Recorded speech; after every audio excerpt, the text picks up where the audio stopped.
to 58 is the new 28. I had to log in and log off to see if I come back clear. I don't know what the problem is, man. Every time I log in with this phone, it always be like blocking me for a minute. So I got to check it to make sure it's doing what it's supposed to be doing now. Make sure I'm up here live and make sure y'all can hear me. So I got to check it to make sure I'm right now. I'm right. I'm back in the business. It seems like every time I log in, the first time, I log in with the intention of logging in and logging off. And then logging back in again. What's good, y'all? What's good? Hey, look, let me know what y'all got going on in y'all neck of the woods. It's your boy, Coach. Just came back from a 4.5 mile run on a sunny day, but it's windy as a mug outside. But I still had to do it. I did 3.5 hours of training earlier. I got this new piece of exercise equipment that somebody sent me and wanted me to try it out. It's that little thing that you can bend like a bar. And that joint was pretty decent, man. It ain't my type of workout, but I still made a video for them. They told me to make a video for them. I got to put it on my TikTok channel and my YouTube, not my YouTube, TikTok and my Facebook channel. And they gave me a little link and all that good old jazz, man. But it's all right. It ain't my type of equipment. You know, I'm more into straight weights, barbells, and I'm into calisthenics.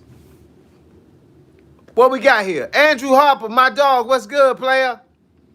Jones Brandon, let's go. Boy, man, hey, look, if y'all was online yesterday, I had a good time online.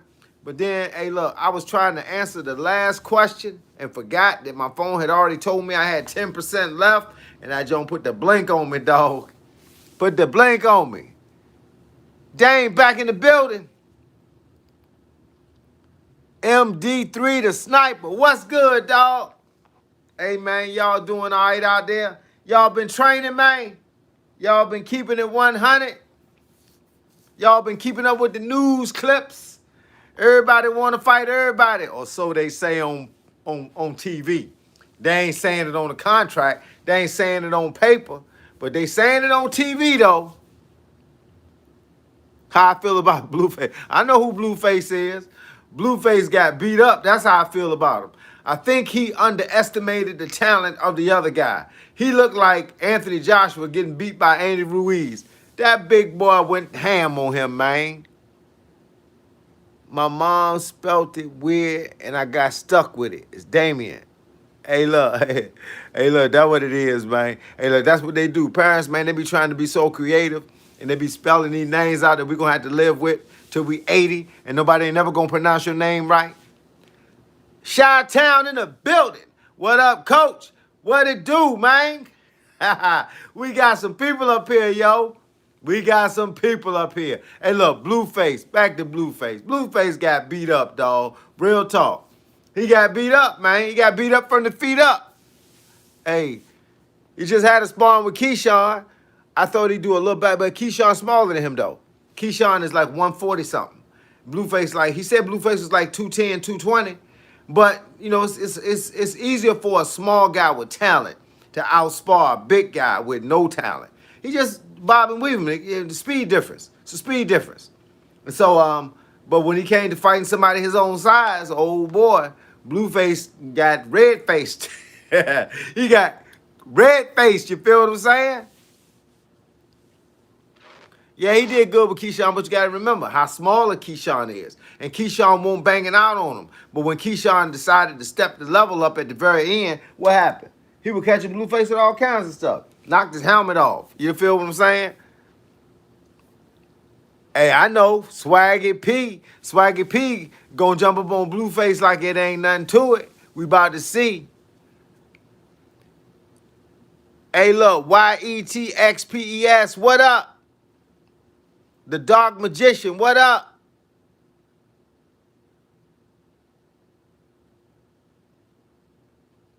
Hey, man, hey, look.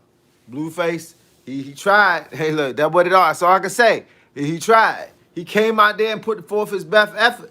But his best effort won't good enough. Depends on who you fighting against. People forget sparring sessions are sparring sessions. You never know what the guy that's sparring is working on. I done seen Shakur in sparring sessions with guys that I know. And he just bobbing and weaving. He wasn't trying to attack the guy. He was bobbing and weaving, and the guy was like, "Yo, man, I think I could get some shots in on him." Hey, man, you might be able to, depending on what he's working on. Yeah, hey, look, Blueface, all right. He could be all right, but you got to stay consistent. Remember, he went to the clinic, man. When you go to the clinic, you lose your consistency, man. So now he got to bring it back.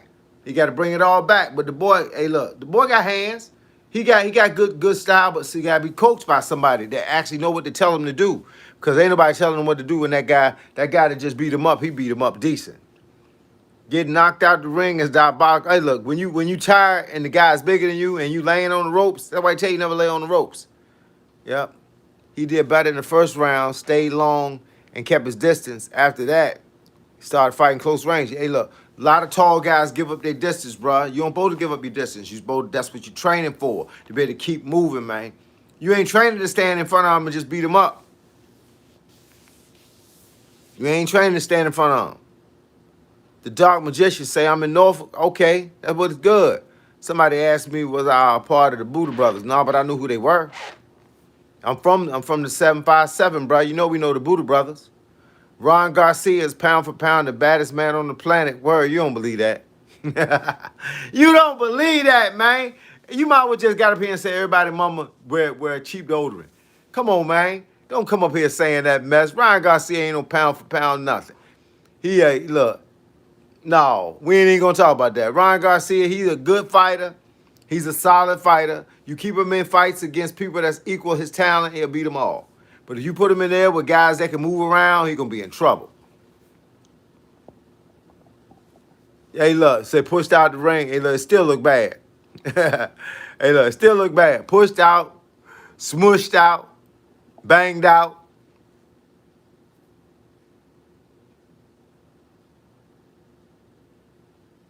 He said Ryan Garcia could knock off Tank.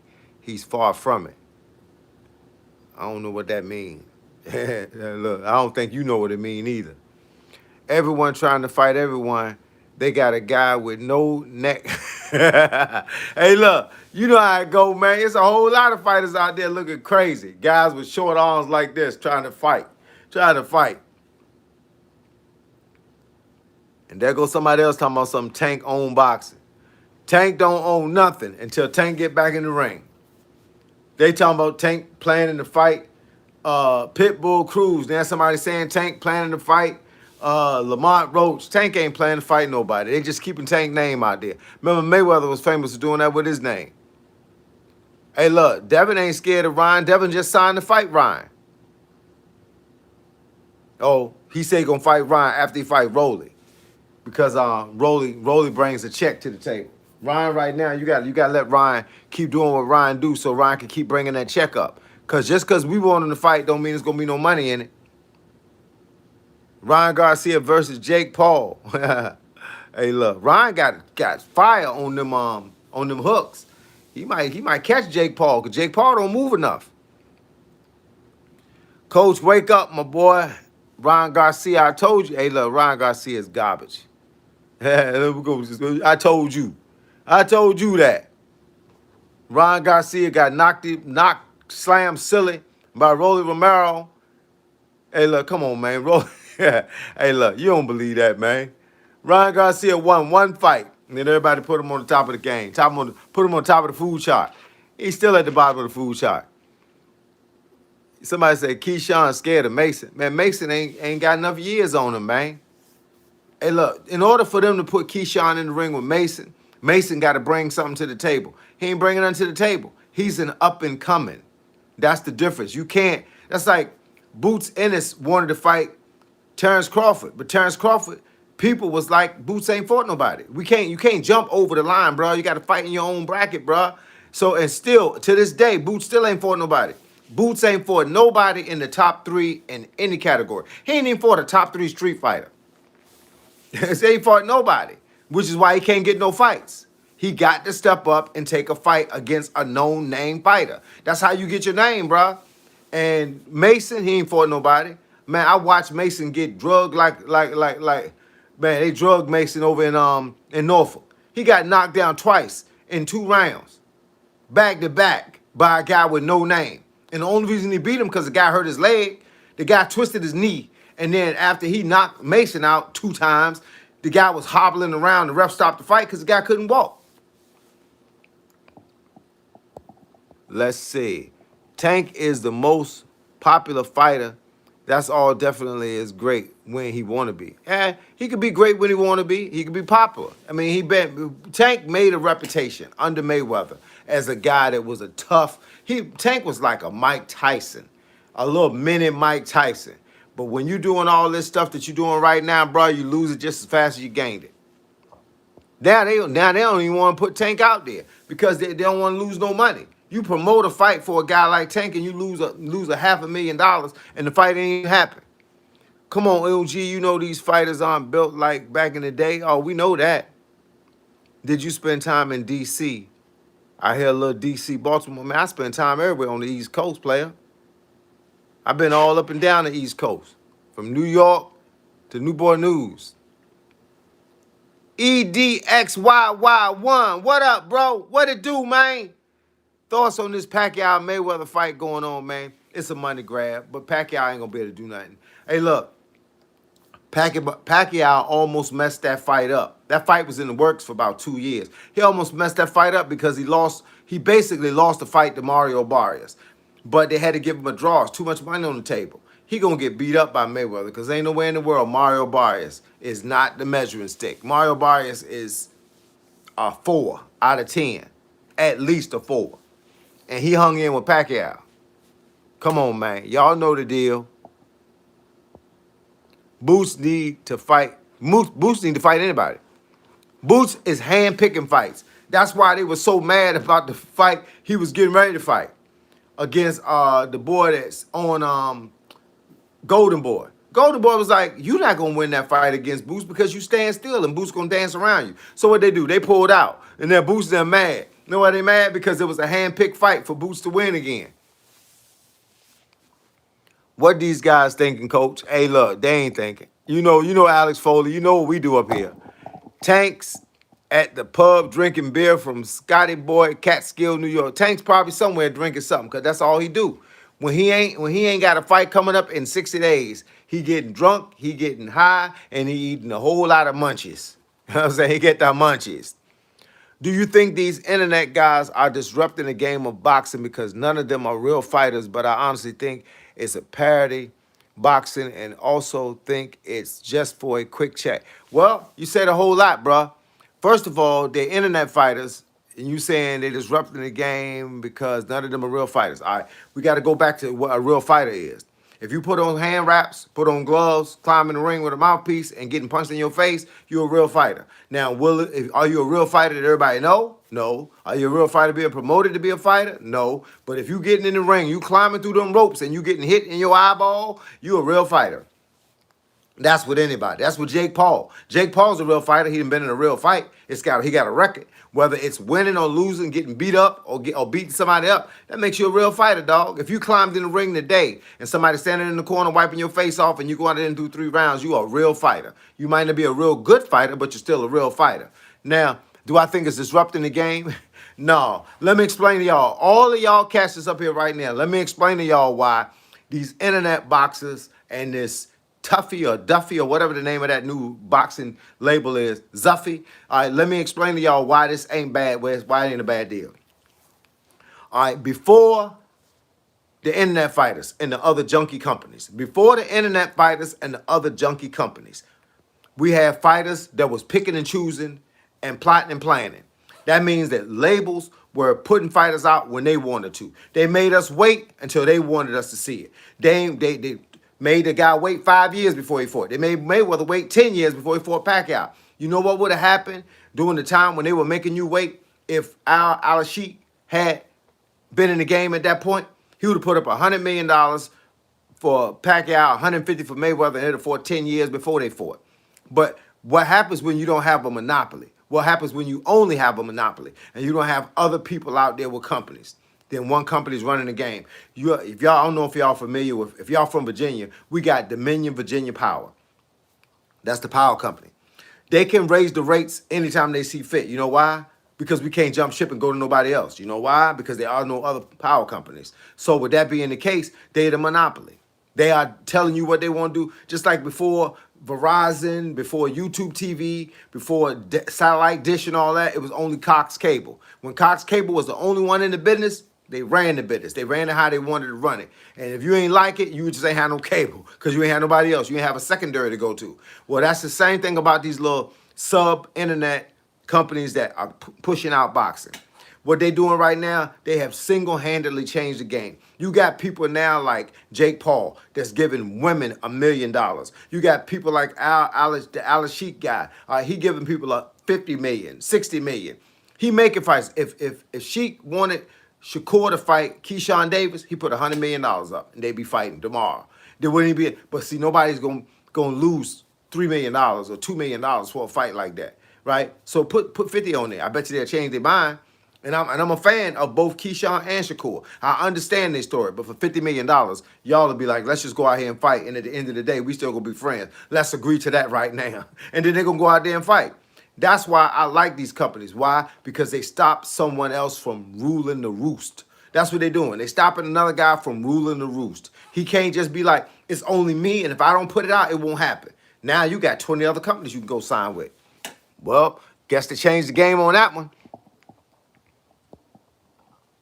Somebody said Boots is trash. Boots will be trash until Boots fights somebody. Period. Bottom line. Coach Call, do you anticipate Penn pulling off the upset against Illinois tomorrow? Hey, look, Illinois is tough, bruh. Hey, look, Penn State might have something, but Illinois is tough, bruh. Them Chicago boys there, boy, you better watch it. Stephen Donnelly, fact. All right. Don't insult this person's face. Don't insult this person's face. This person is an Epstein victim. Epstein did this to this person. We will get justice for you. What face are you talking about? we lost on that one. Let me back up a little bit, just in case I missed something. I don't know, man. You got me on that one. I don't know what that is. You don't know what you're talking about. Hey, look, that what it do, man. Hey, look, I try to tell y'all, I give y'all the real deal. Now that you got so many companies out here now that's promoting fights, hey, look, the average guy that was telling you, we're going to make you wait till next year. You ain't going to fight no more this year. They just go jump ship and go sign with somebody else. Netflix is signing people right now. Bruh, the Zone is signing people. Then you got Top Rank. Then you got Golden Boy. Then you got Mayweather. Then you got MVP or whatever that is. Then you got Black something another. And then you got Duffy. You got all these cats out here. Andrew Harper. Tank don't want to fight no more. Hey, look, he don't. Tank said in an interview, he said it in 2023. He said 2025 was going to be his last fight.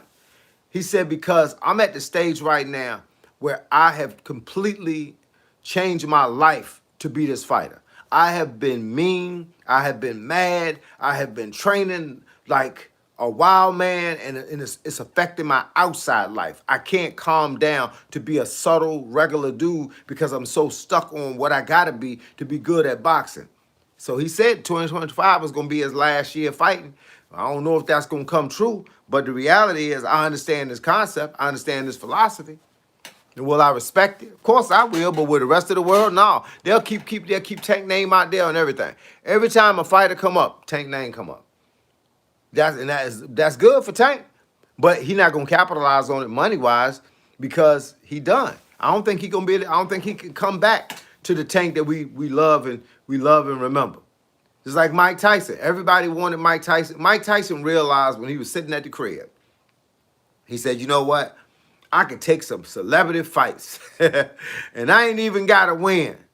I'm just going to make me some money. And that's exactly what he's doing right now.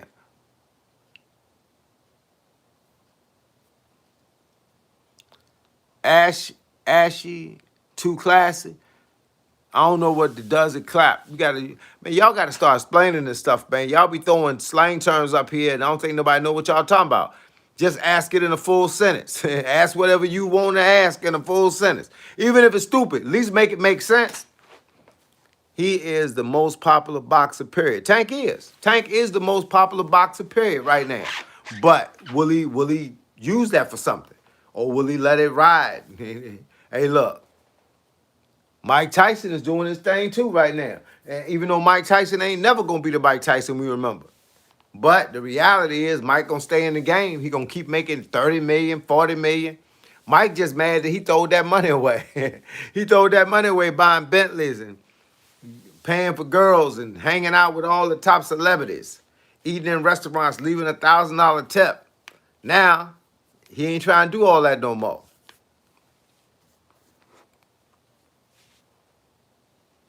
Yep, I saw that Keyshawn and Abdullah Mason heated confrontation. Man, confrontation don't mean nothing. When your name is on the contract and BoxRec got your schedule for the fight, that's when it means something. Until then, brother, it's just talking. He got to get his mind right. I think he got stuff going on outside of fight. He got a lot of stuff going on outside of fighting. Every time you turn around, Tank got another charge on him. He got charged from hitting somebody with a car in Maryland. He got a charge for choking a girl in Florida. He got all kinds of charges on him, man. He was on house arrest and he left one. Like, how you walk out of a house that you on house arrest for and go buy another house and go start staying at that house because it's bigger? Hey, look, that dude ain't got it all, man. Hey, look, I respect Tank as a fighter, man, but on the outside, bruh, he got too much stuff going on. Coach, I agree with you, but I say Jake has only lost to two boxers and wins against MMA fighters that were on their way out of the sport. And Mike Tyson, which I don't count. Well, I don't count that either, but I mean, it was a fight. It was still a fight. It still made Jake $100 million. Hey, look, I'm not saying Jake is our favorite fighter. I'm just saying Jake is a fighter. Whether he a whack fighter, or he a stupid fighter, or he a rich fighter, or he an internet fighter. The reality is he's a fighter. He climbed in a ring under a sanctioned fight. He got punched in the face. He's a fighter. That's what makes him a fighter. Now, we ain't got to like it, but we still got to give him his title.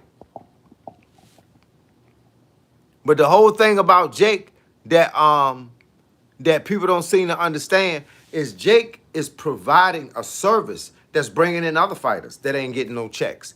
Jake got people getting checks. Jake paid old girl and Katie Taylor when they fought $1 million each to fight. Nobody won't paying up that kind of money.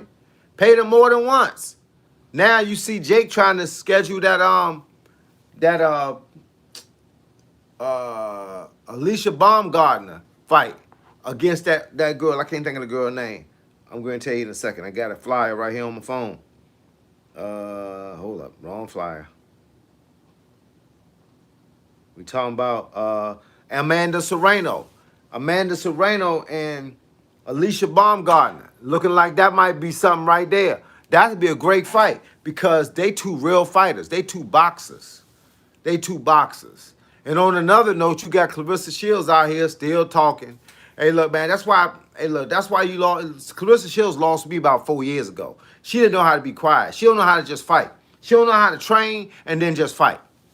She training and fighting with the public and fighting with the press. And the worst thing you could do is fight with 50 Cent. Oh, my God. 50 Cent got everybody under that thumb. Man, I'm going to tell y'all something that I don't tell nobody. 50 Cent did all that stuff to me, it would be just like this. Call for all the charges against you by the state of Virginia and the city of Hampton, Virginia. We locking you up for 50 years because you have murdered somebody, killed somebody, and that's the end of it. That's how the end of that story would go. This dude is doing all kinds of stuff, bruh. I'm sorry. That dude would have been left here a long time ago. You put my mama's face on stuff. You put my daughter's face on stuff. Pop, pop, pop. It's a wrap. Hey, look. It's a wrap. I'm sorry. It's a wrap. 50 working the system, but he working it all the way up until the right person decide that they didn't had enough. T.I. might be that person. Remember, T.I. swung on Mayweather. Hey, look. 50 can't fight like that. he might have some bodyguards and stuff, but he can't fight like that. He gonna have to. I'm gonna try him. He start talking about my mama and all that. I'm gonna try you. Every time I see you, I'm gonna try you. You ain't gonna be able to sleep nowhere. You come out to McDonald's, I'm gonna be running across the room. You be in church, I'm gonna be coming across the room with a baseball bat. We're gonna be fighting every time you think. You will be in prayer, Lord Jesus. Pop! Hey, look, you better be praying that I don't be there, because I'm gonna be everywhere you at. I'm gonna be sitting outside your house like this, waiting on you to go somewhere else. Sitting on the roof, waiting on you to peek out. This gonna be one of them type of Jones. 50 done a lot of stuff to people, bro.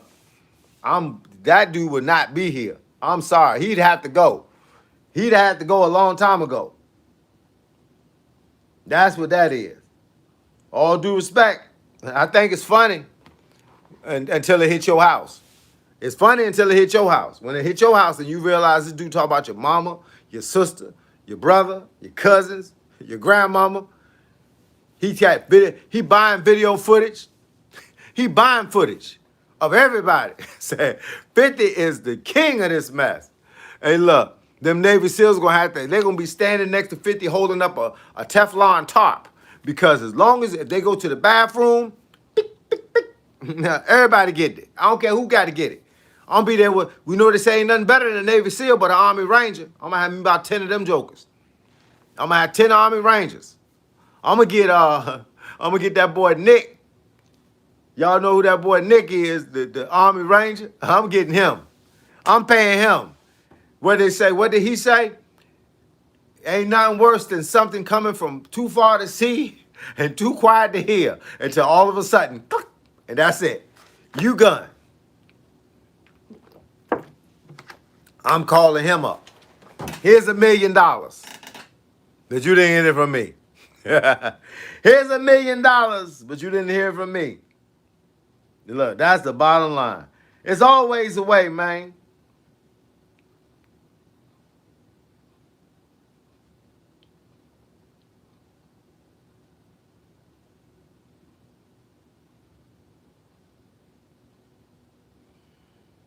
Yeah, that boy Nicholas Irvin, that's his name. I'm gonna hire Nicholas Irvin, and it's gonna be a wrap. You could be, hey look, you could be at dinner. It's gonna be a wrap. Say, hey look, that's how that go.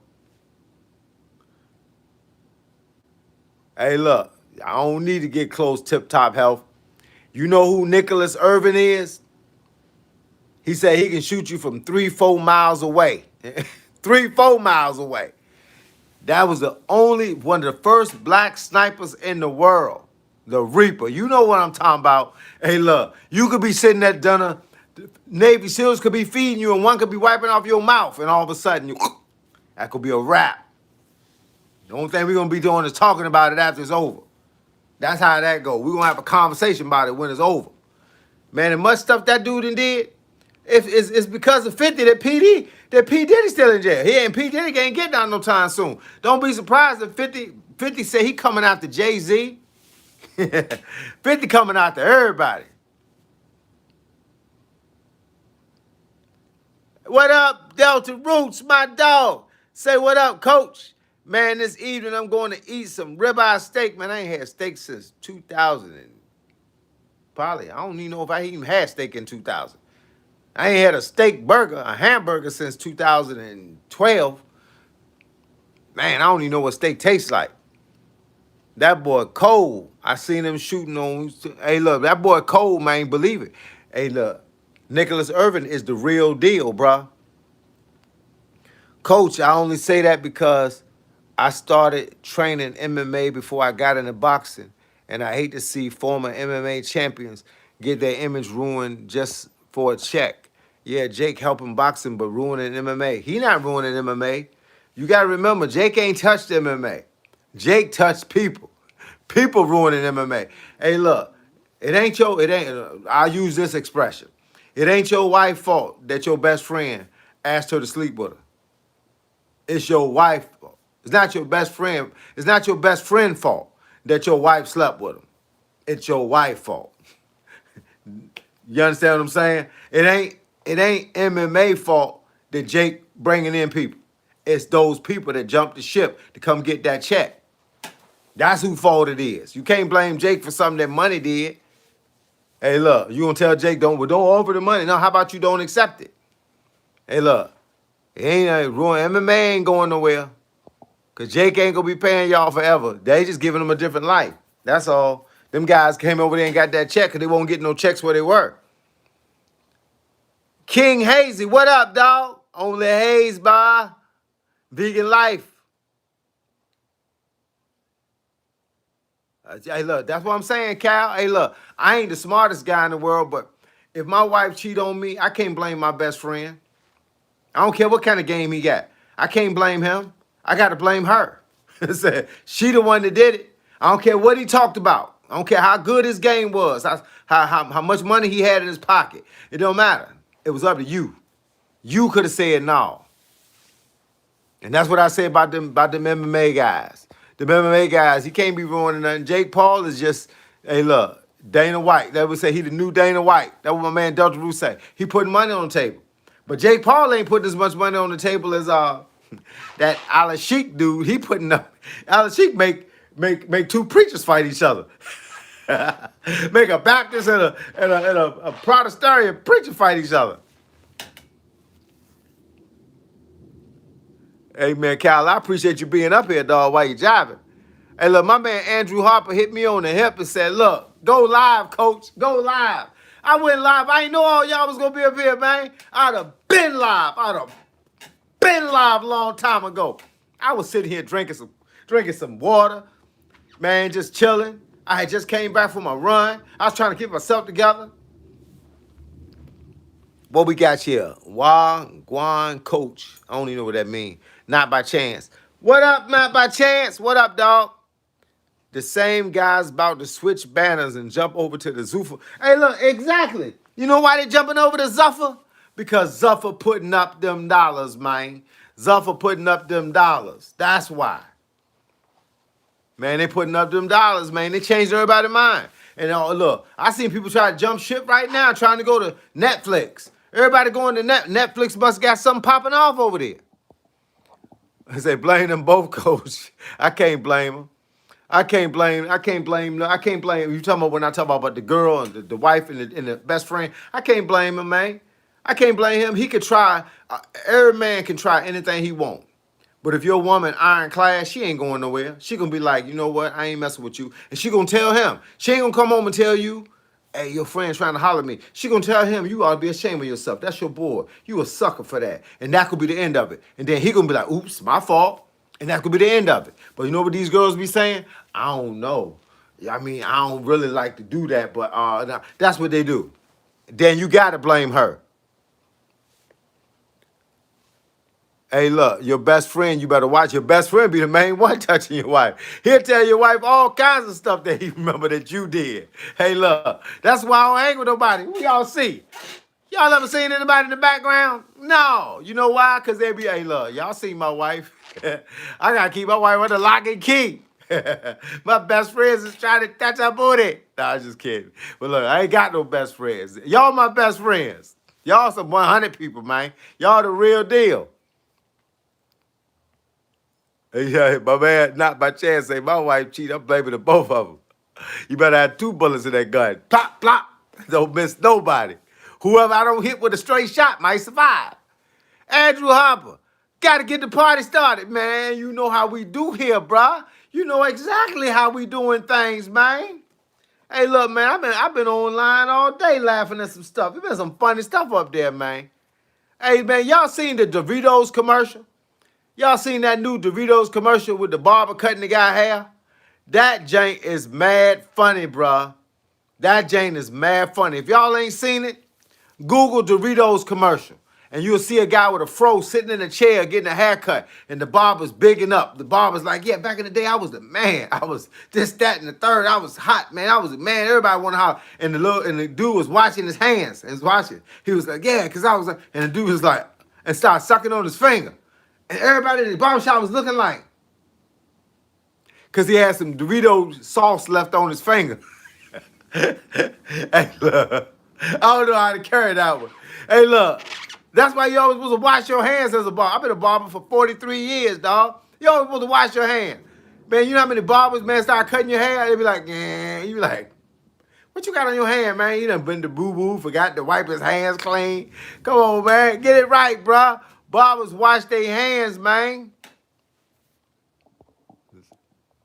How you know I'm driving, coach? Hey, look. That's what it is, man. Oh, that's what it mean. Wagwan, coach. What's going on? See, man, you done told me something new, bruh. What say we got? Jahash, Jehoshem, Jahashim, Wagner. What up, dog? Am I still good at cutting hair? Hey, man, you can't not be good at something you done did your whole life. I still cut my wife hair. You see my wife hair? My wife got the fresh fade on. I don't know if I got any pictures up here of her. But I don't really mess with people no more, man. But that was my life, man. At 15 years old, man, I was getting them in and getting them out, bro. I was getting them in and getting them out. I got some guys that be on my channel right now that know me from the cuts. Yeah, know me from the cuts. All y'all see now is me cutting my own hair. Yeah, man. I was trying to find a picture. My wife got short hair. She done had short hair, long hair, dreads. She done had everything. I cut her hair. Man, I ain't most of the pictures I'm looking at right now, she got on like the bucket hat and stuff like that. Man, no. Yeah, but I'm still fresh though, bro. You know, hey, look, I cut my own hair, but you know, you know how to hold the clippers. When you know how to hold the clippers, you know how to hold the clippers. That when you know how to hold the clippers, you know how to hold the clippers. Don't nothing change. Yup. Sup, twin? Somebody said, am I black? No, I'm brown, dog. This is black. This is dark blue. This is brown, man. How to make the clippers cut good? It all depends on the clipper. I mean, but I only bought the best because I mean I was cutting 100, man. You know, I was hey look, at my prime dog, I was cutting 100 heads a week, bro. Every week. I cut 100 heads a week from 1996 to 2020. 100 heads. And I just buy the best stuff, man. I rock with the Wall Seniors when I'm doing anything on the top. I had the Wall 76ers detachables, pop off blades. I use Andis T outliners. I still got a whole barbershop in my other room in there. Yeah, but and I still cut my son's hair when they come home. My daughters give her a shape up when she come home and get her hair done by my wife, and I still cut my wife hair. Yeah, man. So you know you gotta stay. I just buy the best clippers, and I was good at just I I stay with the same stuff. I stay with the same stuff. But yeah, man. So it don't change. Nothing changes about what you do, bro, until you stop doing it. But in your head, man, you still fresh to death, bro. Why? Cause it's kind of how the game go.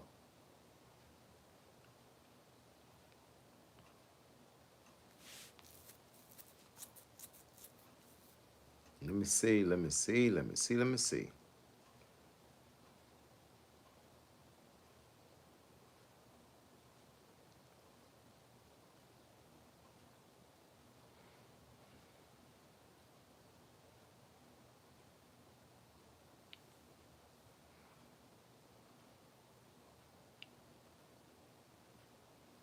What do barbers get clippers from?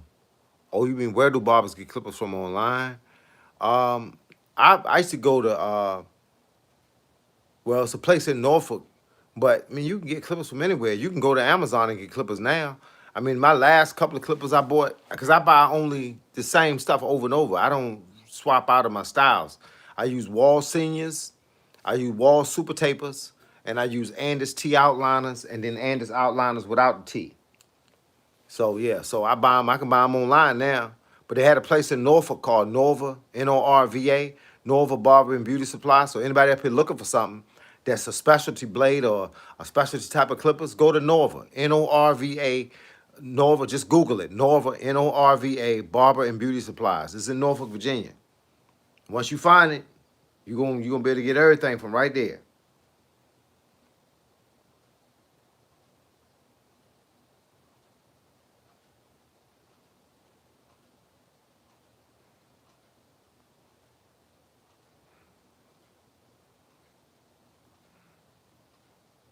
But you can go to Amazon. It all depends on what you're looking to get. Cause Amazon sell everything too. What's the difference between a T cut and without the T? The T outliner blade, if your clippers is like this, the T outliner blade hangs off to the edge. Hold up.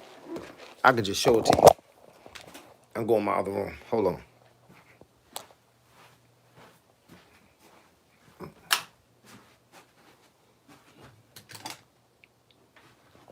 This is a regular blade. That's not a T. That's a regular Andis outliner blade. Get the one with the burgundy button. If you get the burgundy button, you got the right clipper. This is a T blade. See how the blade hangs off the edge? Because you can use that extra edge to design stuff. And I used to draw in hair. And these are just regular wall super tapers. Yep. Keep my tools, man, because you never know. My sons come over. I got cousins that come over. But you know, I just ain't in the business no more. Oh, let me show you something. Before I sit down good, because I was about to sit down, y'all. This right here makes it official, baby. Commonwealth of Virginia, Professional Department of Professional Barber license. Oh, that's my Commonwealth of Virginia Professional Barber. That's 1991. Yeah.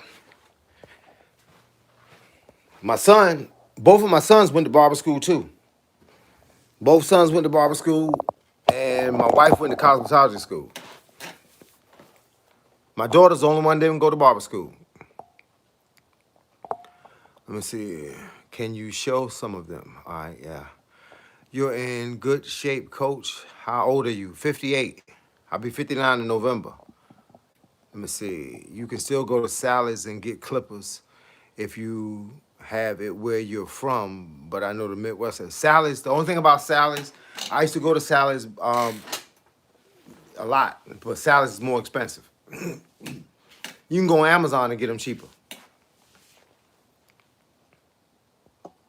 Hey, coach, have a blessed day from me and moms. We headed to the gym. That's what I'm talking about. You and moms, hey, look, go motivate each other. Master Lee, go motivate each other. Keep it popping.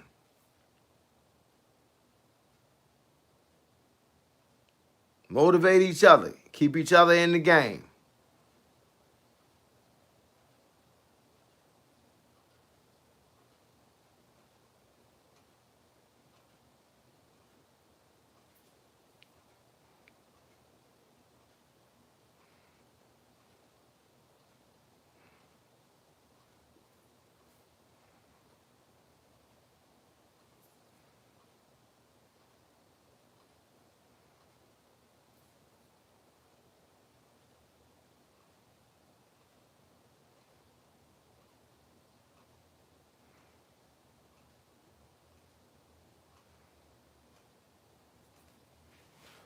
You got the same ones I got, but I can't get them to cut as good as I need them to, if that makes sense. Yeah, it always makes sense.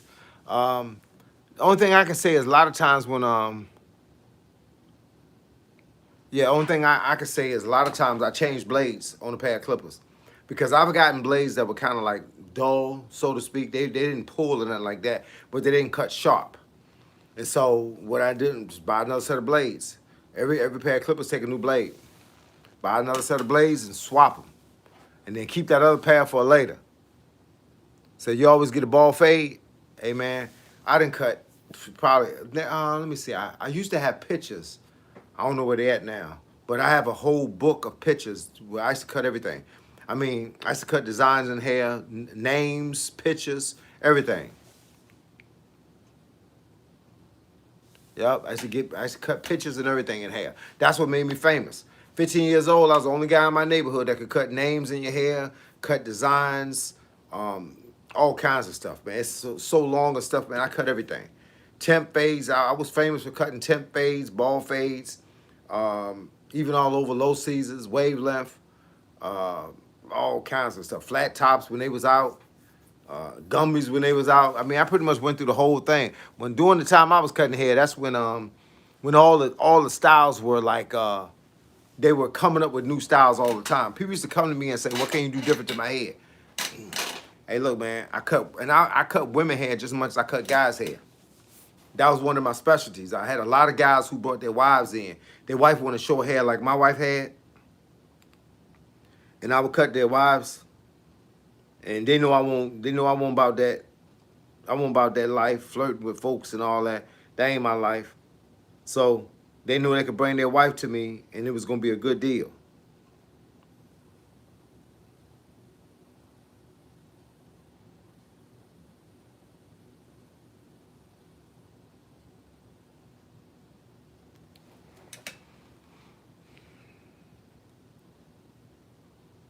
You say specialty was designed. How did you cut hair and own a gym at the same time? Plus train people. It was a long life. Real talk. I had my barbershop, well, let's say the last barbershop that I owned. It was a double unit. When you go to the front door, you go in the glass door and you go right to the barbershop, left to the boxing gym. Well, you got to remember, I told you the reason why I got out of owning the gym side was because both of my sons were going to go to college.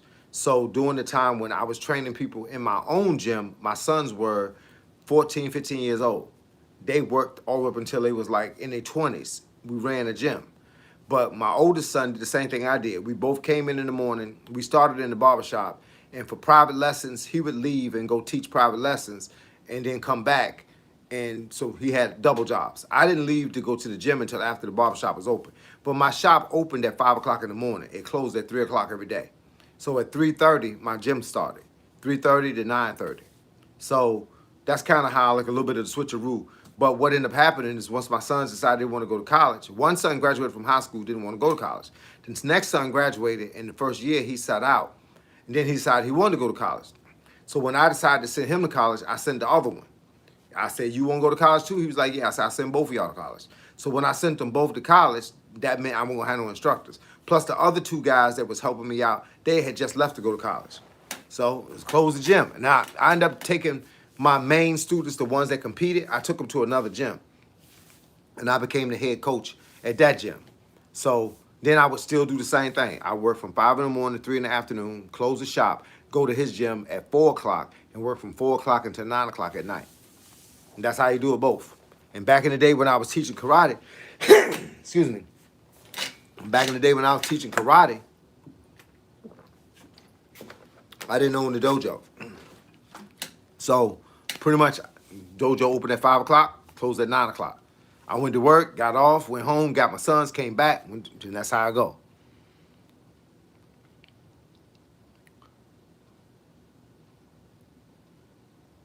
Said my specialty was doing designs. That was my specialty.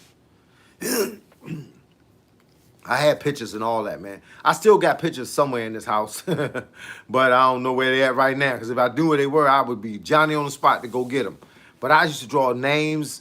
I used to draw. I had one of my most famous designs. I had a woman.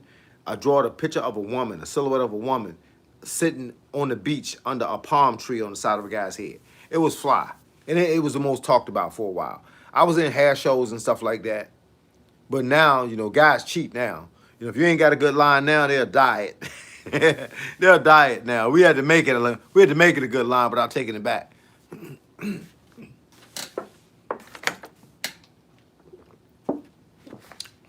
But I had a lot of guys that I cut. But like I said, I was cutting 100 heads a week. And it wasn't the same people every week. But my first barbershop was 2,400 square feet. I had 9 stations and 2 pool tables. And then in the back, I had a back room. And the back room had 5 arcade-style video games. I sold hair products, tapes and CDs, incense, baseball hats. Excuse me. I don't know why my throat getting clogged up. Knit hats. I sold everything. But that barbershop was 2,400 square feet. And it was a big joint. How much you used to charge? Up to $20. You know, I never charged more than $20. $20, you can get a haircut, get your beard trimmed up, anything like that. You can get anything done for $20. But most of the time, it was anywhere between 12 and 15. 12 was always little guys. But that was the life. Like I said, I've been a licensed barber since 1990. My first barber shop opened in 1990. I got the keys in 1991, but the shop opened in 1992. How much did I charge other barbers to cut? What's a fair price for a barber rented? Back then, now you got to remember, times changed now. I mean, when I first opened up my shop, I was charging $100 a week, and that ain't nothing because most of the guys that work for me did 700, 800 a week. I mean, I mean, I tell y'all this: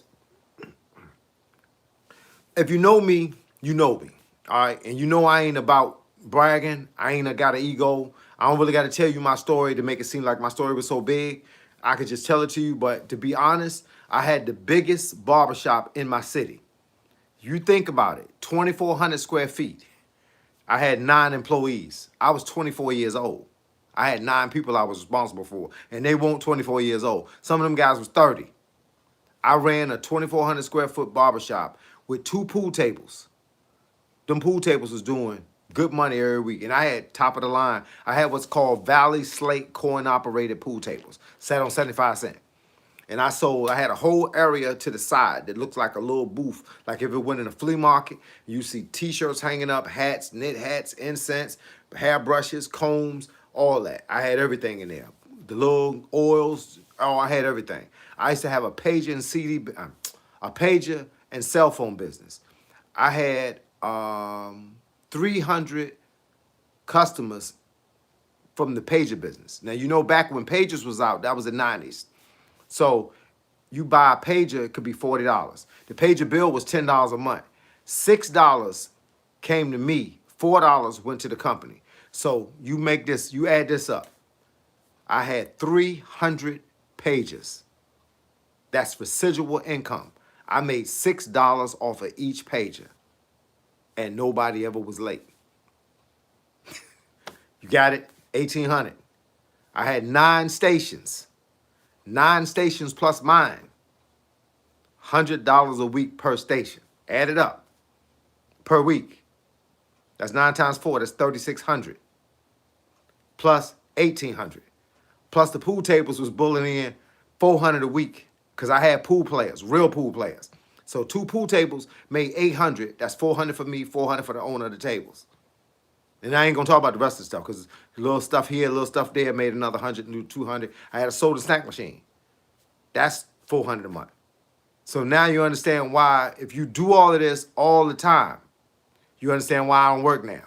I did it from 1996, 1992 to 1996 was my first shop. I had so much going on in that shop, I got tired of it. So I got a smaller shop, did the same thing, had 1 pool table, had the same products and all of that. I had me and another guy, and I made the same money. Only thing now, I don't have to split my money with nobody else. I don't got to give people customers. I was the one cutting all the people, and the guy next to me was cutting everybody else. Back in the day, I had to give away customers because you got 9 barbers. You got to keep those guys fed. And everybody making everybody, like I say, everybody was doing the $100 a week booth rent. But the bottom line is everybody that came in there didn't have customers. I was known for having the biggest shop in Hampton, Virginia. It was called Custom Cuts Barbershop. Now, you got to remember something. If y'all follow my story, and I don't know if y'all follow my story or not, I told you my name is Carl Parker. All right? My rap name was Cool Carl. So when I opened up a barbershop, I wanted the same CC, so it became Custom Cuts. Now, years later, when I became Coach Carl, it's still CC. So most people, when they see me, they be like, yo, what up, C? They don't know what to see. I don't know what the C they stand. That's how it is. I don't know what the C stand for. But, I mean, I was 24 years old with a 2,400 square foot barbershop, and the police officers were friends of mine. The chief of police was a friend of mine. And so the bottom line is, he said at one point people was trying to report me because they didn't know who this guy was. They thought I was a hustler. I mean, I had a 2,400 square foot shop that looked like glass inside. Everything was brass and glass. So, hey, look, you do what you do until you don't want to do it no more. When you don't want to do it no more, you move on. That's how it go. And life kept moving. Hey, man, this bottom line, somebody say I set myself up for success. I didn't know no other way to do it, bruh. Look, first of all, you got to remember, in 1991, see, this a long story, but I'm trying to break it down where it makes sense. In 1991, me and my wife got married. In 1992, when my shop opened, my son was born. My wife didn't work for 11 years. She didn't work until the last kid went to school. Now I got a 33-year-old, 31-year-old, and a 27-year-old. So the last kid was 6 years under my oldest kid. So you figure if my oldest kid was 6 and she was brand new, she had to get to at least 4 years old. So that's 10 years right there. You see what I'm saying? My wife didn't work for the first 11 years. And I came home as a man. I came home, I gave each one of my kids $20 a week. 20, 20, 20. I told them, I gave them 20 and a slip to the bank. They had to take 10 of their dollars and put it in the bank. And I gave my wife $125 a week, which is $500 a month. And I paid all the bills in the house. I bought 2 cars. I had everything from the front door. If you're a man, you know everything from the front door to the back door. I covered it all. And I gave her an allowance of $125 a week. Imagine that. Imagine that. It was some days, man, I felt like I went to work just to pay everybody. But I made a lot of money. So when it came time for me to walk away, it was like, bye. Bye, y'all. I've been here 40-some years, 43 years I was cutting hair in a shop. Yeah, man. And I got a chance to do what I really like. Go back into boxing, go back into karate. Say I look younger than 50. Hey, look, God, that's God doing that. Hey, look, I made a lot of money. I ain't gonna lie. I was, man, coming home, $5,000, $6,000 a month after paying all the bills. Yeah, you make some money. But I ain't throw it away, though. I did a lot of stuff. Y'all don't want to hear the rest of the story. I did a lot of stuff. Let's just say that. I did a lot of stuff. I had my own recording studio. I did that for a while, and I had fun doing that. I mean, I put a book out in 2005. I mean, my alumni high school was called Hampton High. Hampton High sent a reporter, like a student reporter, to my shop in the early 2000s and wrote a story about me in a newspaper called the Hampton Pride. The Hampton Pride was my high school newspaper. They talked about being successful after high school. And that's, I did what I was supposed to do. Bottom line, I did, look, I didn't want to be a nobody. That's what I'm trying to tell y'all now. All my whole story is to inspire somebody else to understand that you could do anything you want to do. Dude, I did it all. I did it all. I had 67 Impala, 64 Impala, 69 Impala. I had a 72 Dodge Charger. I had a Duster. I had a 5.0 Mustang, emerald green, so green, dark green, it looked black. I mean, I done it all. I done it all. And I'm telling y'all, if I did it, you could do it. Ain't nothing special about me. I didn't wake up with no silver spoon. My mama was broke. My daddy was broke. Saying that's how it was. And I mean, I paid for a brick and mortar. Back then, when people weren't renting buildings, I started off, my first shop was $1,300 a month. And you talking about in the 90s. $1,300 a month was a lot of money for 2,400 square feet in 1992. And I was 24 years old. And you was like, how you gonna do this? Watch me. Watch me. I had a plan. Never sold drugs. Never sold stuff that I ain't supposed to sell. Just went into business. Understood about the tax bracket. Understood about the tax laws. I understood how to buy wholesale and sell retail. I understood all that. I learned. That's why anybody up here, I don't care who you are, if you want to open up something, you could do it. I did it. Yup. I did it.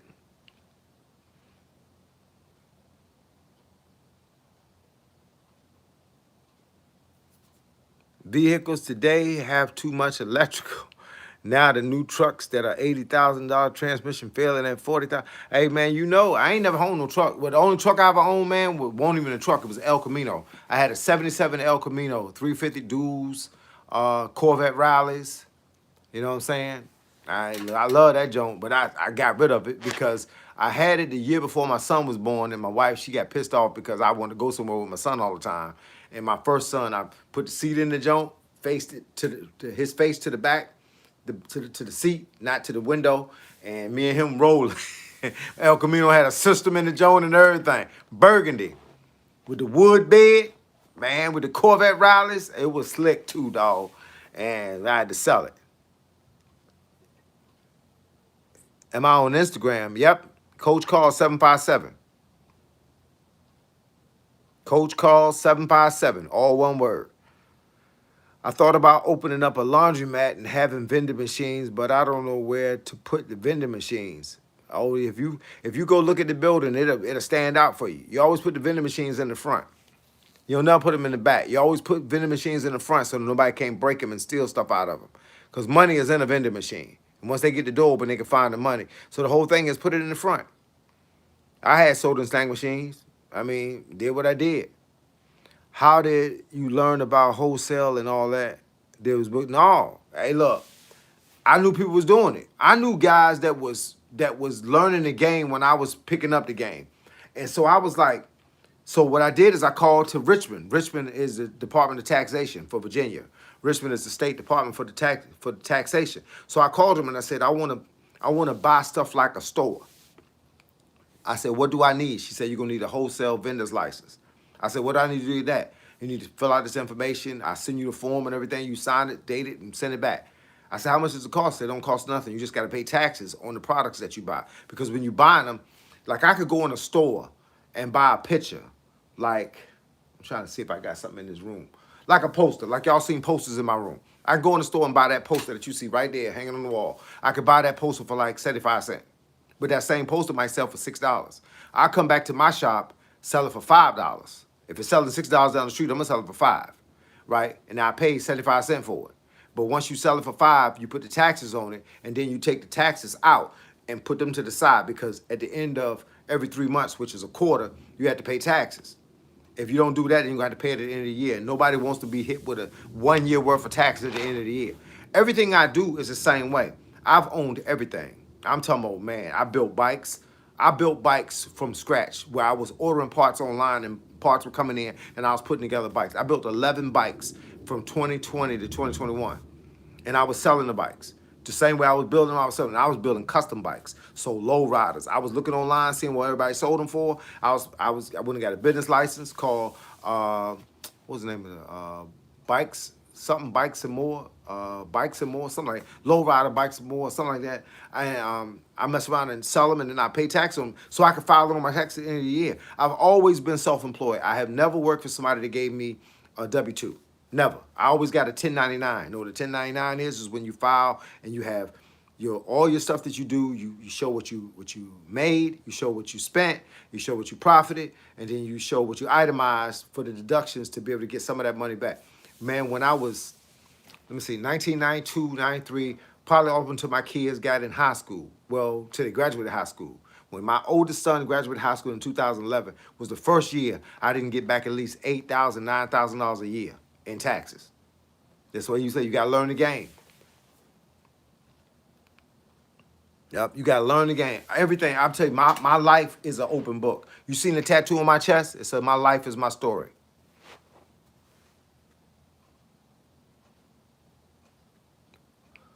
You produce your own 1099. They give you a form, and it's a 1099 form. And on that form, it tells you about everything. You have to, like I said, I used to hire, hey, look, I'm going to tell you a story, man. Lord have mercy. I hope y'all getting this information. Please, anybody up here, right? I don't even know when we started this conversation. It's at 63 minutes right now. That's how long we've been online. Somewhere around 40 minutes. Please go back and watch this again. Please, I'm begging y'all. Anybody want to learn anything about business, go back and watch this again. Let me tell you something. I'm going to tell you the straight up truth. All right, in 1992 when I filed my taxes, I think I got like $500 back. 1993 I filed my taxes. I got like $1,300 back. And then 1994 my youngest son was born. I got my taxes like $1,500 back. So I went to this accountant. No, the following year, in 1995, I went to this other accountant because I was using the same accountant and I switched to go to another guy. They told me this guy was real good. He could do that. So I ended up having to pay like $700. Then the next year, I ended up having to pay like $800. So then I did my own homework, right? So what I ended up doing, I got on the phone and I called this guy. This is a real story, my hand to God. I called this guy on the phone. His name was Bob Beasley. I called him on the phone. I said, look, I need to get somebody to do my taxes for me. He said, okay, what's your story? I said, I'm self-employed. I said, my wife don't work. She's a homemaker. And I have, at the time I think I had 3 kids because my daughter was born in, I don't know if I had 3, but my daughter was born in 98. One born in 92, 94, then 98. I think I might have had 3 kids. And he says, I go in and talk to him.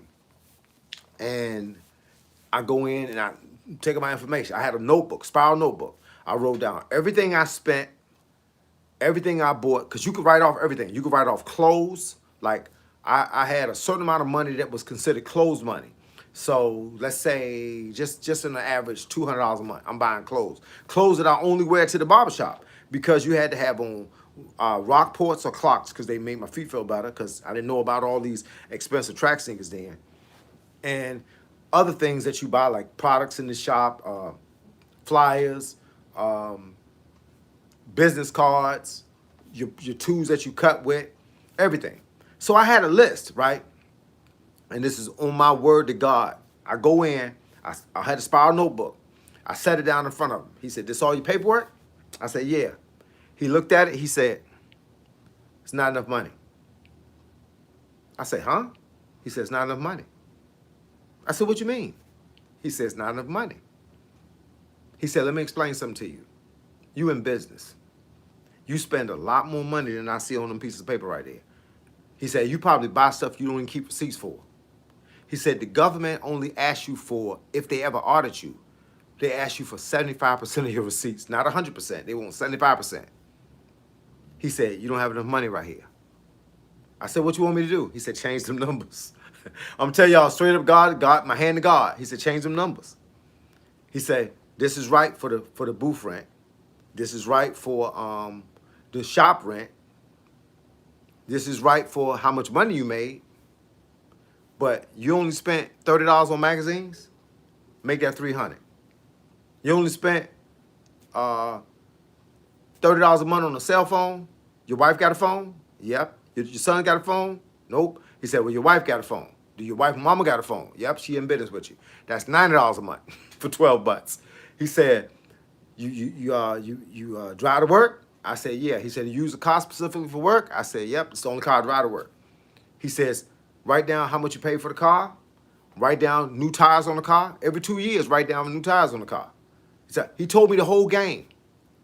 Then look, at the end of the day, when we sat down, he added it all up and everything. He says, you're getting back $7,000.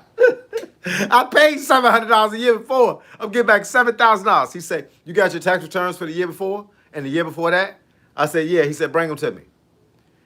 He did what's called an amended tax return. I got back, I think, $1,800 from one year and like $2,500 for the other year and $7,000 back.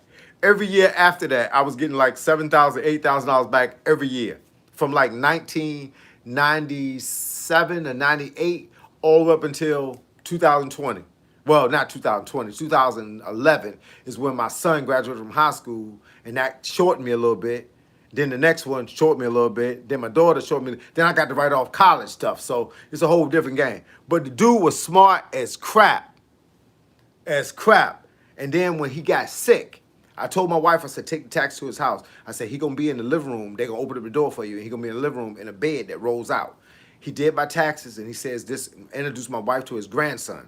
He said, this is who going to be taking over my business. And his grandson was being schooled. He went to college and everything. He was being schooled to take over the business.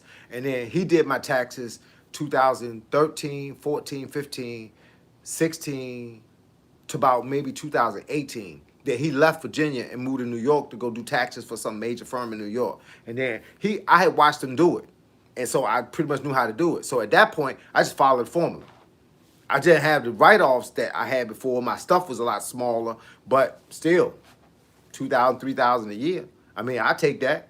Considering you paying taxes all year long, you want to get something back. And so that's where I'm at now. But now I'm learning how to do other stuff like my YouTube channel.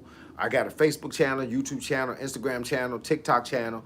And then I got my bikes. I don't really call it a bike business no more because I'm not selling anything, but it was a bike business from 2020 to 2025. So if I bought a bike that cost $2,500, I wrote it off on my taxes. I said, this bike is for the business. And then also I have a coin business, and my coin collection is valued at about $150,000. So I get to write off stuff that I buy. That's why I don't mind buying stuff, because I could just buy, and then I write it off at the end of the year. You know what I'm saying? I do that, and then I still got clothes for now. My clothes write-offs and my sneaker write-offs is from YouTube. Why? Because I can't get up here looking like a homeless child. can't go running without the right shoes on. Can't y'all all this equipment y'all see in this room. I done wrote this stuff off, and then as it depreciates, I keep writing it off every year. It's the game, bruh. It's the game. Yeah, you might suck at math, but you don't suck at adding up dollars. You know what I'm saying? Yeah, imagine if we didn't have taxes. But you know what taxes are to me? Taxes are a place for taxes is like when you put money aside every month and then you go back and get it at the end of the year. That's what taxes is. So if I didn't have to do this for tax purposes, then I would do it for myself, because I would put money up every month and then at the end of the year I would cash in. You know what I used to do? I had a trick. I used to make so much money that I never knew what was in my pocket. So I had a shoebox, and you take it and cut a slit in the top of the shoebox, and you tape the box so you can't go back in it. And it's just a slit about that big, about that long. And every Friday when I came home from work, I would close my eyes and reach into my pocket, and I would take out 4 bills, and I would roll them up like this and make them real smushy. And then I would stick them into the box. And I wouldn't open up the box for like 6 months. It could be 4 $1 bills, or it could be 4 20s. That's how I was. Now, I forced myself into this game. I forced myself to learn how to save. It's the way the game go. And you ain't got to take 4 bills out. Just come home, sit all your money on the counter, and just reach into the pile and get 1 bill or 2 bills. And fold them up and put them somewhere that you can't go back and get them and you can't see inside the box. And then 6 months later, open up the box, see what you got. That's how I was. I mean, I got all kinds of strategies. I don't know if I told you I used to hit the lottery. I hit the lottery on a regular. I mean, I would buy a $5 ticket and win $500. I kept doing it. But this was my philosophy. You win $500, you take $450, you bring it home, and you put. I just came from the store. I don't tell y'all no lies. Everything I tell y'all, I can prove it. Everything. Everything I tell y'all, I can prove it. Everything. Look at this.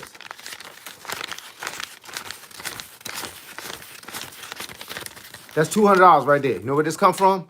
The lottery. I just came home from the lottery. When I went for my run, I stopped at the store. These fresh $200. I won $500. See what I'm saying? But I stopped. The lottery place is in grocery store. The bank is in the same parking lot. So what I did is I go to the bank. When I won the lottery, I was going for my run. I stopped at the store. I got my $500. I put $300 of it in the bank. I brought $200 of it home. You know what I'm gonna do with this? I'm putting it in my sock. I got a sock upstairs in my drawer. A sock. Where in that sock, I got another $200. And I just do that. And then when somebody always needs something, some cousin or some neighbor or something, man, you don't got $20. I got you. This was lottery money, bruh. I tell you, I don't say nothing I can't prove. This is my backpack right here. Y'all see the backpack? That's what I do. I haven't even been upstairs. I don't go upstairs when I first come home until it's time for me to take a shower. Because I had, it's cold outside. So I had a long john shirt on. I got a black t-shirt on. And then I had a long john shirt on. Then this hoodie on. And then my black jacket right there. And then put my hat. This is the wrong hat. Well, my black hat is right there on the floor. Yep. Now I stopped at the store, got my money. I'm come home and put my money up. And then basically what I'm end up doing is that throwaway money for people that I need to help.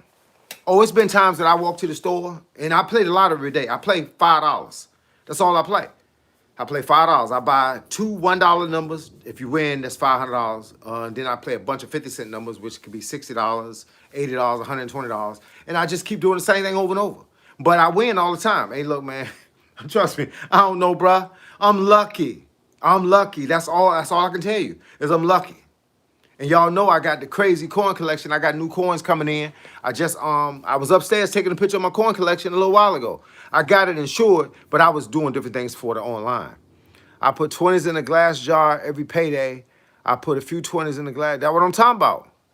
Hey, Cal, appreciate you, dog. 100. I put change in a 5-gallon bucket. Hey, look, I do that too. Hey, look, I used to have so much change. My son used to have a big water jug, like you get, like when you go to buy the water jugs from like Lowe's or somewhere. That's like a gallon, not a gallon, it's like 10 gallons or whatever it is. He used to drop coins in that joint, and that joint was full. I had to help him take it outside, put it in the trunk. He went and took it and poured it in the machine at the store. The joint ended up being like $200 something. He ended up buying his son something. What lottery specifically do I play? I played pick 3, pick 4, pick 5, and then today I played Powerball. I don't know if it comes out tonight. I can't remember, but I didn't want to forget it. But I play two numbers that I play $1, and that's a pick 4 number and a pick 5 number. So that's $2. Then I play 4 numbers. Well, 1, 2, 3, 4, 5, 6 numbers. That is 50 cents, and those numbers can only win you. If it's a triple number, 50 cents can win you $250.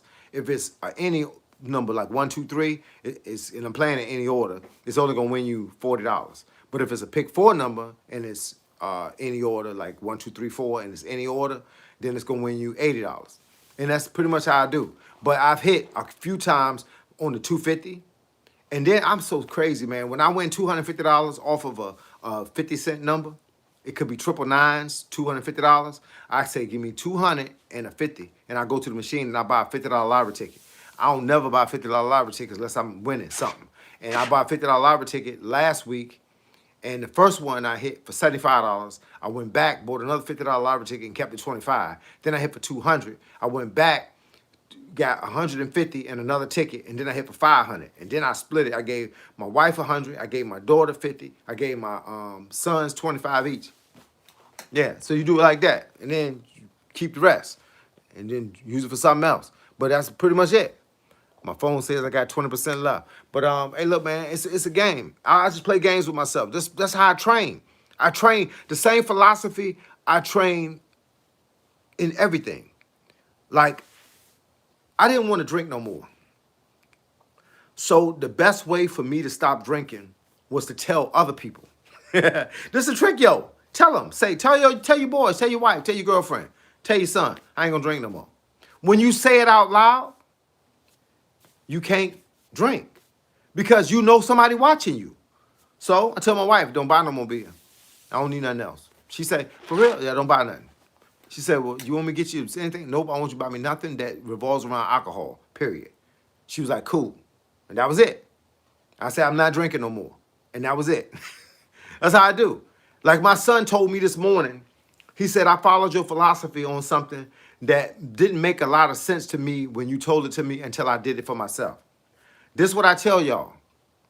Write down what you gonna do in your workout before you start. Write it down. 50 push-ups, 50 sit-ups, 50 squats, 50 lunges, 50 jumper jacks, 50 40 macros arm rotations, and I'm gonna walk for 30 minutes. Write it down. Tell it to your boy. This is my workout for the day. 100 push-ups, 100 sit-ups, whatever. Tell it to him. Write it down, send it to him as a text message. You're gonna feel like crap if you don't finish it. That's how I go.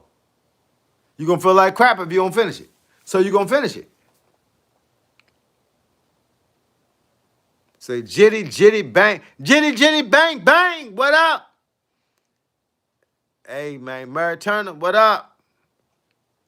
Yeah, man. God give me a long life because I got some work to do, bro. Man, if y'all know how much stuff I tore up, you know how much stuff I tore up in my life that I got to fix up now? I done tore up some stuff. I know I have. I done broke some hearts. I done lied to some people. I done cheated some people. I done punched people in the face. And they was right. They was right when I punched them. I didn't know they was right, though. Had to come back and apologize. Oh, man. Hey, look, man. Now I'm praying to God that all those people forgave me. I forgave me. All the wrong I did, now it's time to correct it. Hey, look, you can talk a good game, bro, but you can correct all this stuff. You can correct all this. This is a bunch of bad juju. My grandmama told me, she said, you trying to get feathers for your cap to go to heaven. Feathers in your cap. So I'm trying to get some feathers right now. Because I'm too old to be playing around right now. I'm playing Russian roulette. You don't know if you're going to get up out this chair, fall on the floor, and die. I'm playing Russian roulette with my own life, bro. So that's why I'm changing my life. You ain't going to hear me. You don't hear me up here cursing. You don't hear me up here talking bad about people. I joke with people, but I don't talk bad about you. You know what I'm saying? You're not going to hear me stealing. I was a thief at one time. I ain't going to lie. You ain't going to hear me up here using drugs. I never used no drugs. You don't even tell me. I don't even take medicine. You know what I'm saying? You ain't gonna hear me up here talking about no girls with no big booty, because that is not important. You know what I'm saying? We got to change the game. If we want something to be different, we got to do something different. Plain and simple. And I learned about business. I learned about anything, everything, all the stuff, everything. I learned stuff. I'm still learning stuff I didn't even know I could learn. You know what I'm saying? So whenever you pull up to the NYC, you definitely invited to the cookout. And yeah, quit smoking weed 2 years clean. Hey, look, that's what I'm talking about, Isaiah. Hey, look, what part of New York you in, dog? I used to hang up in New York, bruh. I love New York, man, because New York is busy, man. That's why I like it. I just like people, man. Not by chance, got you, coach. I like people, bruh. I blend in everywhere, bruh. Hey, look, I come right in there. I come right in where I get in where I fit in. You know them type. You'll know me when I get out of the car. You'll be like, that's Coach. Sweatpants, track sneakers, sweaty, hoodie, short sleeve shirt or whatever. Ball cap pulled down. Got my earrings in. I look like somebody. Queens, near Queens Bridge.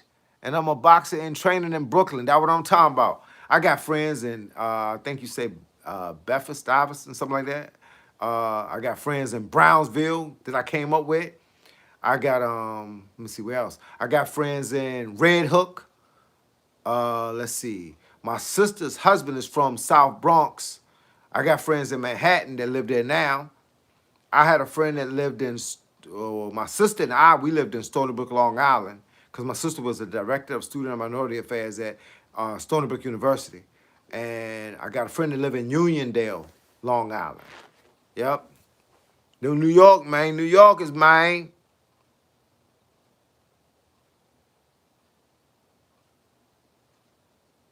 What up, coach? How to train for more stamina? You got to just keep training. I mean, I don't know what you get tired of doing. If you get tired of punching, I got a punch drill online right now. It's called How to Build Up Your Punch Count. It's on my channel right now. It's called How to Build Up Your Punch Count. It was a video I dropped yesterday. And it just says stand in front of a bag and learn how to throw certain punches behind punches so that you don't have to take breaks. So it's like this. You just kind of working your hands and just kind of keep going like that. But you do it a little faster and a little harder than what I'm doing right now. And do it for 3 minutes. And learn how to breathe. See how I'm talking? When I'm doing it, it's like I'm breathing. So it's ha, ha, ha, ha, ah, ah, ah, ah, ah, ah, ah, ah, ah. And just do it for 3 minutes, hitting the bag. Then take a minute break and then come back and do it again. And the only other way I'm going to tell you to build up your stamina for a fight, you got to run, player. You got to run. I trained in Gym X, located in 59 Malcolm X Boulevard, and be turning pro at the end of the year. Okay, that's what I'm talking about. Hey, look, man, well, you got my support, dog. 100. Hey, look, is this your name? Is that a channel? You got a channel on YouTube? If it is, let me know. Coach, I don't know if you answered my question. My age question. I had to step away inspired by your. Hey, look, I'm 58 years old, bro. I'll be 59 in November. Born November the 5th, 1967. Trying to get my weight down. I used to stay around 165 to 167. Now I'm at 190. Something fat as crap. Hey, look, no, bro, you can get it down. Hey, look, you know how you get it down? You stop eating stuff that came in packs. You know what I'm saying? No honey buns, no Snickers bars, no Twix bars, no soda, none of that. Just start eating real food. Just start eating chicken and vegetables, eggs and vegetables. You want a snack? Eat a protein bar. Somebody just sent me a super. I appreciate the super, dog. I don't know what channel it came. It might be from. I think it might have came from my other channel.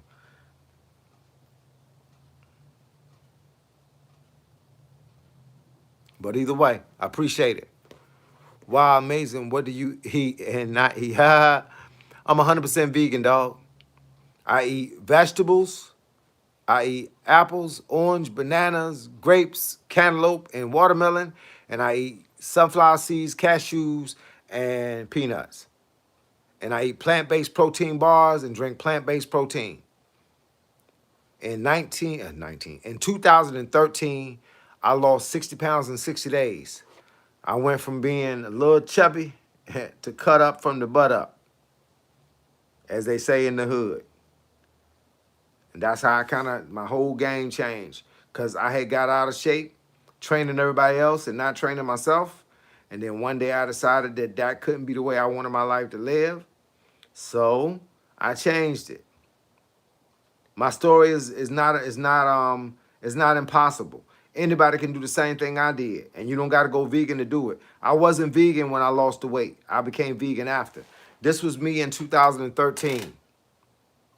I wasn't completely out of shape, but I wasn't in the kind of shape I'm in now. And then 6 months later, that's me, still 2013. And then from there, I escalated the program, bro. 'Cause once I realized I was getting it, I got it. Sauna and water. Hey, look, that's what it is. I had a sauna in my house. I had a personal in-home sauna. I had it for 5 years. But once the zipper broke in the front, I threw it away. And I was supposed to buy another one, but ended up buying another inside the house heavy bag, and they ain't got nowhere to put it now, unless I put it in another room. Thank you, brother. And yeah, real food. I've been everything from vegan to carnivore, but the best is low carb for me in the past. Vegan, what I say. Hey, look, bottom line is you can eat. Everybody don't have to be vegan. You can just be what you be, but just eat chicken. Chicken breasts, 120 calories, no carbs, no fat, no sugar, 25 grams of protein. Man, eat as many of them jokes as you can eat. 2, 3 of them. You'll be getting 75 to 100 grams of protein. Your carb level will be low. Don't eat no bread. Bread put carbs on you. Don't drink no sodas. Don't drink no beer, no liquor. Just drink water and plant-based protein. Get low carbs. They got a plant-based protein called OWYN. Only what you need. It's got something like 8 carbs per shake, 4 grams of sugar, 20 grams of protein. Oh yeah, she on fire, bro. That's what you want right there. Is it safe to go vegan immediately, coach? Yeah, you can go vegan immediately if you can handle it mentally, because that's the only thing it's gonna mess with. You're gonna walk past stuff that you're gonna wanna eat, and you don't eat nothing that came from an animal that's no milk, no cheese, and no animal products, but you can make it though. You can make it. They got a whole vegan section in the grocery store. They got vegan burgers. You know what I'm saying? They got vegan burgers that taste good. Just get the one called the Ultimate Plant-Based Burger. The ultimate plant-based chicken nuggets. Not chicken nuggets. Oh, they got chicken nuggets too. The ultimate plant-based chicken tenders. 15 grams of protein for 2 tenders. You know what I'm saying? Hey man, hey look. You think I'm ripped in that black and white picture. I got a picture for you, dog. Hey look, I try to tell people, man, this is my life, bruh. This is my life. This is what I do every day, bruh. Hey look, this is what I do every single day of my life. So people don't know, man. If you want to be something, you got to be willing to do something. You can't want to be something and don't put in the work. That's why I tell y'all, I'm 58 years old. If I could look like this at 58 years old, I ain't got no loose skin. Ain't none of that stupid stuff going on over here, bruh. Ain't none of that going on over here, bruh. If you want to be something, do something. That's all it is. And just in case I lose y'all, man, because, I don't know how much time I got left on this phone, but that Jones said, it said 10% about 10 minutes ago. Bro, I'm probably going to get clipped. So if I get clipped, y'all know, go back and watch this video. This video right now is at 88 minutes. Go back and watch it again, man. Go back and watch it again. It ain't going to hurt nothing. Multivitamins, supplements. I don't take no supplements, but I do take a vegan multivitamin. That and plant-based protein. No bread. Now, I have to stay away from bread. Bread, man, bread will slip up on you. Bread will hit you in the head. Like Mike Tyson. I'm eating 1 chicken breast with 2 small sweet potatoes with cut broccoli right now. Oh, you ain't doing bad. Watch them sweet potatoes. And look, I ain't gonna say stay away from them, but watch them. Keep an eye on them. Keep an eye on them sweet potatoes. That broccoli doing good, though. That broccoli fire. Don't eat beef if you train. It's harder to digest. Hey, look, if you want to know how hard something is to digest, I'm going to tell you what to do. Google it. They sell it by the pound, by the ounce, by the cut. Google it. Say, Google, how long will it take to digest a quarter steak? It'll tell you in Google. And if it tells you 36 hours, that means you got something hanging around for 36 hours you wanted to get rid of a long time ago. So then don't eat it. Anything is like that. Google anything, bruh. And any questions y'all got, please feel free to leave it under any one of my videos. I don't care which video it is. If it's on a video, it's going to come to me and I'm going to see it. And I'm going to hit you right back, dog. I'm going to hit you right back. And look, my man, Isaiah, you didn't tell me. Is this channel Isaiah Lexus 6447? Is that a channel that you got something on it? Because if you got something on it, let me know. If it's a channel you're trying to build up, let me know. Because we're going to talk about it right now. I'm going to go ahead and log into it. That's what it is. I'm going to go ahead and screenshot it just in case I get knocked off. Let me know if it's a channel. And if it ain't a channel, let me know where your channel is. And look, and please subscribe to my channel. Anybody that ain't subscribed to my channel by now, y'all don't want this info. Y'all don't want it because it's free. It's free info. Not by chance. Be safe, dog. Subscribe, coach. Looking forward to more content. Hey, look, I got over 2,000 videos on this page. Over 2,000. Go look at the video. Oh, yeah, there it goes. It says I got 10% battery remaining. I still got a little minutes, bro. I still got a few minutes. Oh, God dang it. Somebody asked me a second ago, what was the drill to help them build up their endurance? I think I got a video on my phone. It's the same video that I got online. You can see it on my page. It's called Building Up Your Punch Count. I'm going to play it. Hold up. I need the version while I'm talking. Okay, y'all. This is a simple drill that I want y'all to try. I want you to get in front of a bag and I want you to throw multiple punches for 3 minutes. Do not hit the bag hard. You don't have to hit it with the most speed you have. You just got to stand in front of the bag and throw punches that combinate behind punches so that you can get 3 minutes out the deal. Try to do three-minute rounds of this, and it will increase your punch output when climbing to the ring. You should be averaging 200 to 300 punches per round. Y'all want to win the fight, don't you? Okay, y'all. Plain and simple. You want to win the fight? I just showed you how to do it. Stand in front of a bag, and if that's too easy for you, then put these 3-pound weights in your hand and do the same thing. I do that too. I done did three-minute rounds, 300 punches with 3-pound weights in my hand. And then I came in the house and shut the door when I looked around, make sure nobody was watching. And then I did one of these numbers.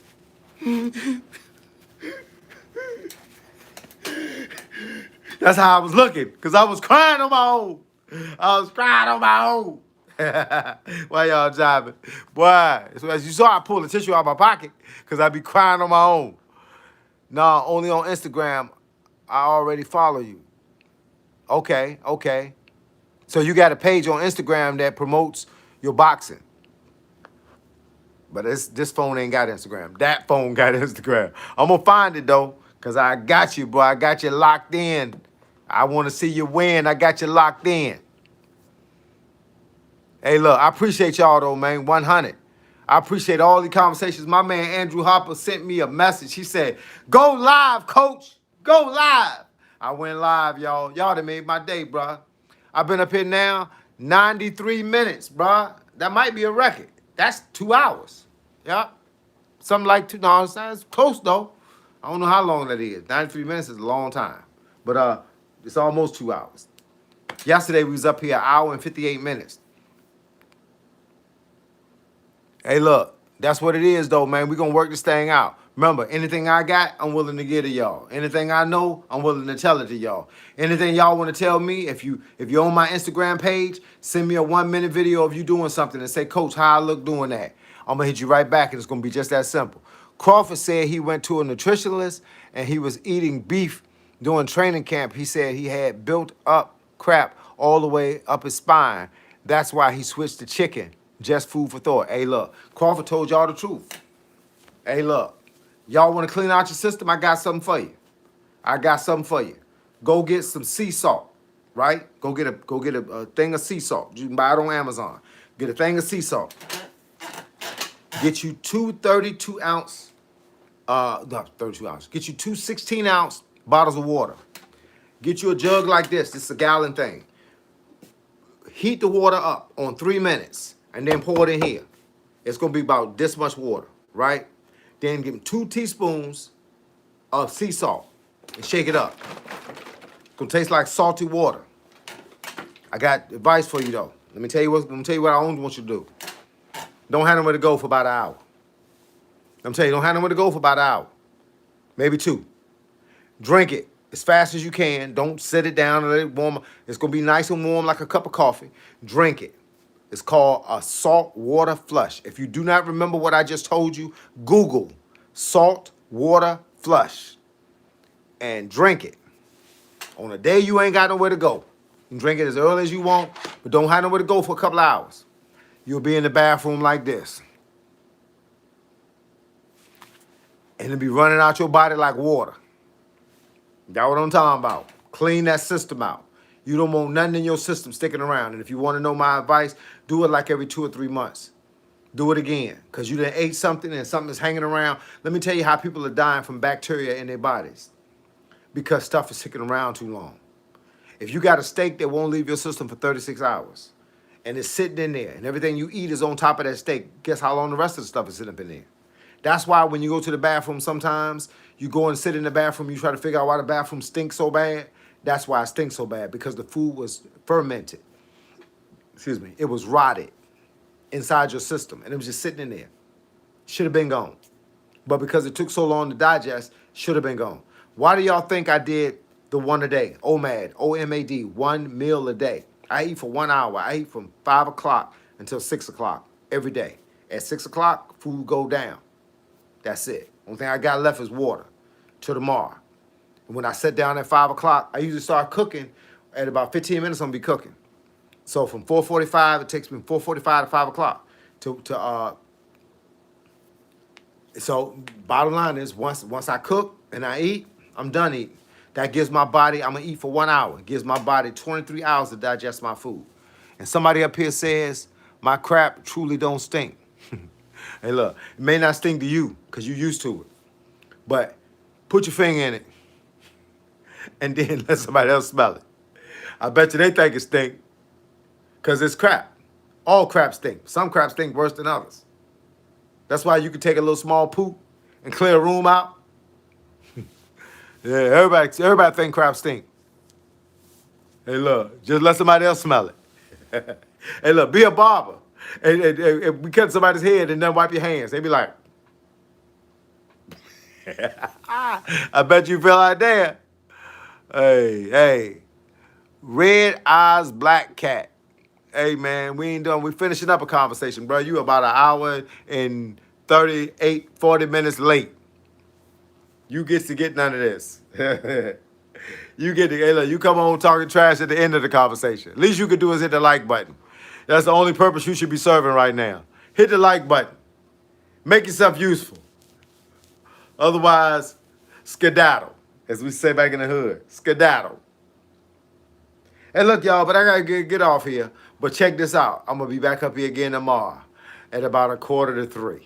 Y'all know how I do things. Once again, it's your boy, Coach Carl, Mr. 58's New 28. Please hit the like button on this video so the algorithm knows that when I'm up here, I'm working. And if you are already a member of the channel, I appreciate it. And if you're not, please subscribe and hit the notification icon. So every time I get up here, y'all can be up here right with me. Once again, it's your boy, Coach Carl. Y'all be safe and take care of yourself. And may God bless each and every one of y'all.